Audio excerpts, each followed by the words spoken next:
téléspectateurs de la télévision catholique Express, la chaîne de l'espérance, loué soit Jésus-Christ à jamais. Bienvenue dans notre émission, votre émission, l'Évangile de Jésus-Christ. Aujourd'hui, 29 mai, l'Église de notre Mère nous propose de méditer l'Évangile de Jésus-Christ selon Saint Marc, au chapitre 11, versets 11 à 25. Après son arrivée, au milieu des acclamations, Jésus entra à Jérusalem dans le temple. Il inspecta du regard toutes choses et comme c'était déjà le soir, il sortit avec les 12 pour aller à Béthanie. Le lendemain, quand ils quittèrent Béthanie, il eut faim. Voyant de loin un figuier qui avait des feuilles, il alla voir s'il y trouverait quelque chose. Mais en s'approchant, il ne trouva que des feuilles, car ce n'était pas la saison des figues. Alors il dit au figuier, que jamais plus personne ne mange de tes fruits. Et ses disciples écoutaient. Ils arrivent à Jérusalem. Alors Jésus entra dans le temple et se mit à expulser ceux qui vendaient et ceux qui achetaient dans le temple. Il renversa les comptoirs des changeurs et les sièges des marchands de colombes. Et il ne laissait personne traverser le temple en portant quoi que ce soit. Il enseignait et il déclarait aux gens. L'Écriture ne dit-elle pas, ma maison s'appellera maison de prière pour toutes les nations. Or vous, vous en avez fait une caverne de bandits. Les chefs des prêtres et les scribes apprirent la chose et ils cherchaient comment le faire mourir. En effet, ils avaient peur de lui, car toute la foule était frappée par son enseignement. Et quand le soir tombait, Jésus et ses disciples s'en allaient hors de la ville. Le lendemain matin, en passant, ils virent le figuier qui était desséché jusqu'aux racines. Pierre, se rappelant ce qui s'était passé, dit à Jésus, « Rabbi, regarde, le figuier que tu as maudit est desséché. » Alors Jésus leur déclare, « Ayez foi en Dieu. Amen, je vous le dis. Tout homme qui dira à cette montagne, « Enlève-toi de là et va te jeter dans la mer. » S'il ne doute pas dans son cœur, mais croit que ce qu'il dit va arriver, cela lui sera accordé. C'est pourquoi je vous le dis, tout ce que vous demandez dans la prière, croyez que vous l'avez déjà reçu. Cela vous sera accordé. Et quand vous êtes là, en train de prier, si vous avez quelque chose contre quelqu'un, pardonnez-lui, pour que votre Père qui est aux cieux vous pardonne aussi vos fautes. Acclamons la parole de Dieu. Louange à toi, Seigneur Jésus.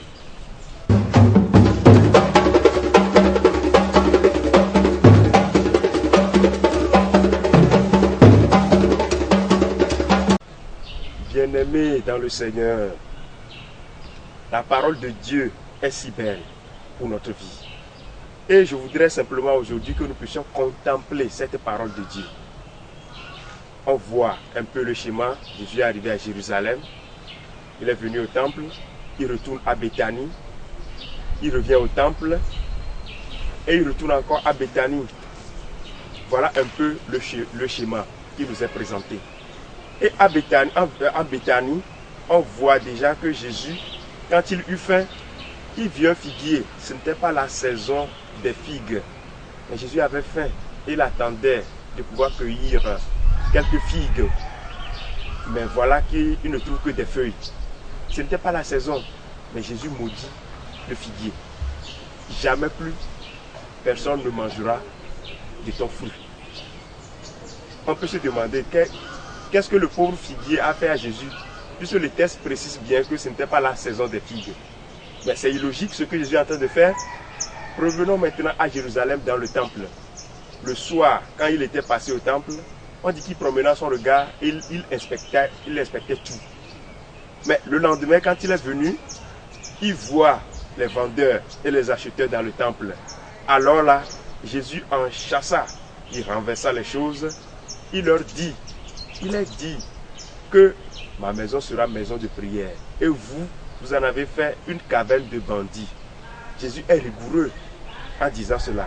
Et là, si nous considérons les deux réalités, le figuier stérile et les vendeurs chassés du temple, on peut se dire, en contemplant cette parole de Dieu, qu'il s'agit en fait de chacun de nous, de notre vie spirituelle, de notre vie de foi, de notre vie de prière.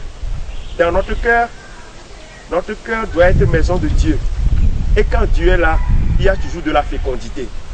Mais quand nous en faisons une caverne de bandits, il n'y a plus de fécondité. On comprend que Jésus puisse maudire le figuier. Ce n'était pas la saison des figues. Mais pour la vie spirituelle, il n'y a pas de saison. Même les temps de sécheresse spirituelle sont des temps de plus grande fécondité spirituelle. Quand ces temps sont vécus comme cela se doit.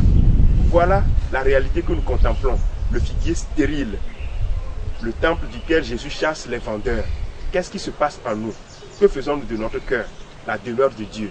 Quand Dieu est dans notre cœur, point de stérilité.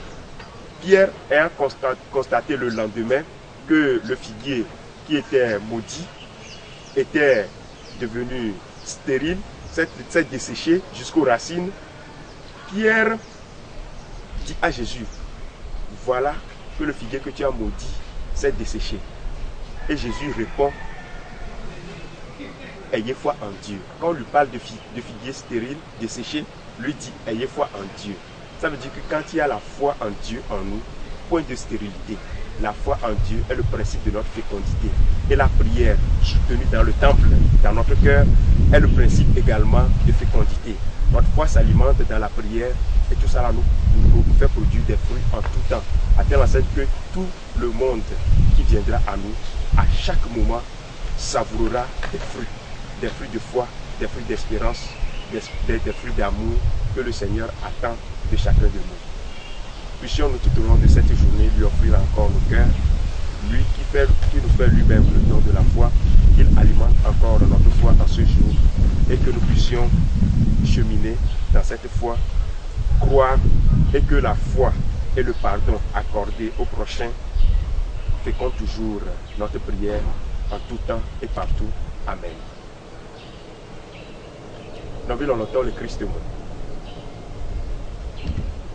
Maou nyado achon ebe gale po maou nyagbea Yesu va Jérusalem va y temple gato de Betania onu ke gato va temple mo e gato de Betania la zone c'est amer ni po nous veut ado Yesu le modi de Betania modi e Yesu yo po atia de atiku cheche ba tia Yesu o susu be ya ko atiku cheche de agbele si adi si anyi si atodunu kake asi o gogo atia la ekpo be atia me cheku o e o be Yesu o profiter atila Yesu profiter atia be chogbe adike ya amerike ba gatem aduwo atiku cheche o e Yesu nu ke Yesu va temple la me e kwa mo o la sicha le mau ko akola me o le nu dram o le nu dram Yesu nya a monsieur le nu dram le mau ko akola me enya ojo le mau ko akola me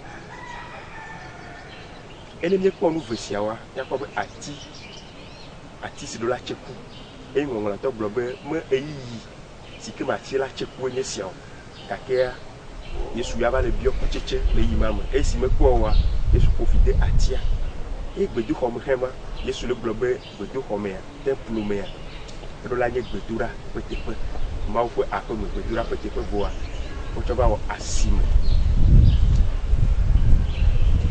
musi ana agbedo achibua ni musi le jole pedi ati si Yesu profiter le temple si mo le dira le lulea o nyem de ka nka ele jojom le nyedi nka ele na enu nyama le nyedi Yesu nami enu fe egbe ya ose le chochoke ose gbedodora le chochoke enye dogbera enu si nye dia le gbedodora me ya de kle ose enemi le dogbera Yesu bia bena nenye donku be nye do nyare kla me area nye choke ya ma be mi atos le difoa atem achoke ni nemi be ose o enemi me choke o wa enye assist mi le chale mi akwe temple am e gasia gamea me Yesu va le bia mi kucheche me kwa kucheche wa ela profiter ni ose pe agbenono a eyi me le nebe eyi si amea acheku eyi si amea o ma cheku awo le ose le chochokele le gbedodora me